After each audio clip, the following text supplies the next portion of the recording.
L'aloe vera est considérée depuis des millénaires comme une plante médicinale mythique. Déjà, les Aztèques l'utilisaient comme remède miracle contre beaucoup de maladies.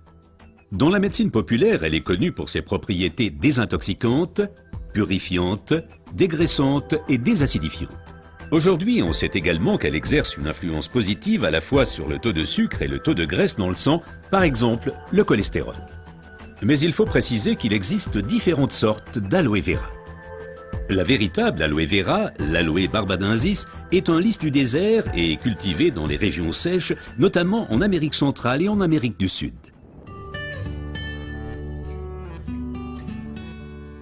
L'efficacité de l'aloe vera dépend principalement de son traitement, mais les différences se font dès la récolte. Pour éviter d'abîmer la plante, les feuilles doivent être coupées à la main.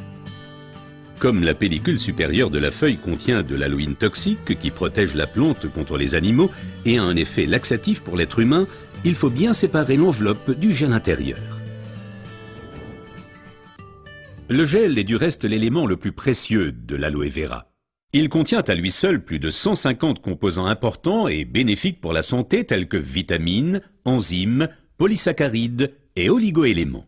Et c'est précisément cette combinaison unique, cette association de différentes substances qui entraîne l'effet médicinal. L'un des composants les plus importants est l'acémanal. Il a une influence positive sur le système immunitaire et diminue d'autre part les inflammations et les radicaux libres. Le résultat, une amélioration de l'apport en oxygène. Observons ce phénomène de plus près. Le sang assimile l'oxygène dans le poumon et le transporte à travers les vaisseaux sanguins vers les cellules. Les gros vaisseaux se divisent et deviennent de plus en plus petits pour devenir enfin des vaisseaux capillaires. Les capillaires sont les plus petits vaisseaux sanguins. C'est là qu'a lieu le transfert de l'oxygène du vaisseau sanguin vers les cellules.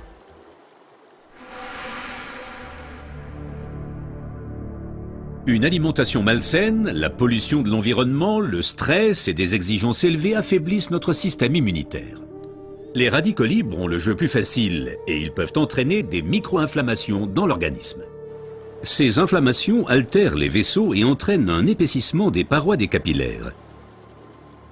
Ce gonflement rétrécit le vaisseau et les globules rouges circulent plus lentement à travers les capillaires, entraînant une baisse de l'alimentation en oxygène. Et c'est là que l'aloe vera intervient. Elle réduit le gonflement des parois des capillaires. Les globules rouges circulent plus rapidement et l'alimentation en oxygène est améliorée. Les toxines et les impuretés sont évacuées plus rapidement. De récentes études indiquent que d'autres substances naturelles peuvent encore améliorer l'effet de l'aloe vera. Parmi ces substances, il faut citer tout d'abord le silicium, mais aussi l'huile d'onagre et enfin les minéraux basiques. Observons tout d'abord le silicium d'un peu plus près. Le silicium est indispensable à l'organisme. C'est un élément structurant. Nous le connaissons surtout sous forme de sable de quartz que l'on trouve dans la pierre et le béton. Dans l'organisme, le silicium contribue à stabiliser les tissus, mais il renforce également les os, les ongles, les cheveux, les tissus conjonctifs et les parois des capillaires. Avec l'âge, les capillaires menacent de perdre leur fermeté. Ils peuvent littéralement se désagréger, ce qui entraîne une interruption du flux sanguin. Dans le pire des cas, ceci peut entraîner des incidents vasculaires cérébraux et l'infarctus. Le silicium renforce et soutient les parois des capillaires et maintient ainsi le vaisseau sanguin ouvert. Les globules peuvent ainsi continuer à alimenter les cellules en oxygène. Mais le corps humain ne peut pas s'alimenter en silicium sous sa forme d'origine qu'est le sable de quartz. Toutefois, la nature offre des alternatives, et notamment une source végétale idéale, l'ortie. Car elle est riche en silicium naturel, mieux assimilable par l'être humain.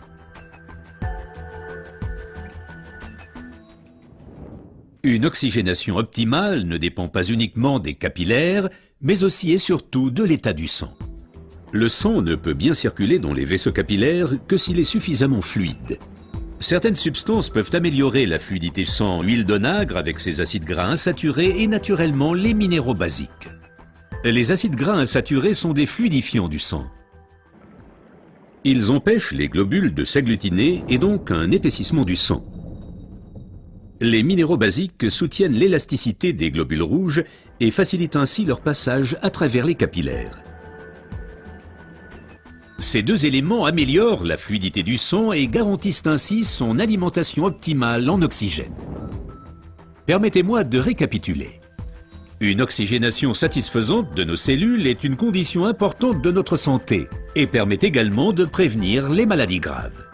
L'aloe vera et son effet décongestionnant améliorent l'oxygénation. Le silicium renforce les parois des capillaires et garde le vaisseau sanguin ouvert. Cet effet est renforcé par l'huile d'onagre et aussi par les minéraux basiques. Ce que la médecine populaire savait depuis longtemps est maintenant confirmé par la recherche moderne.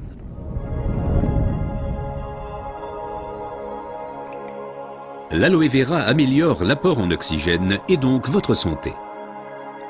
Car l'oxygène signifie la vie. Faites confiance à l'aloe vera.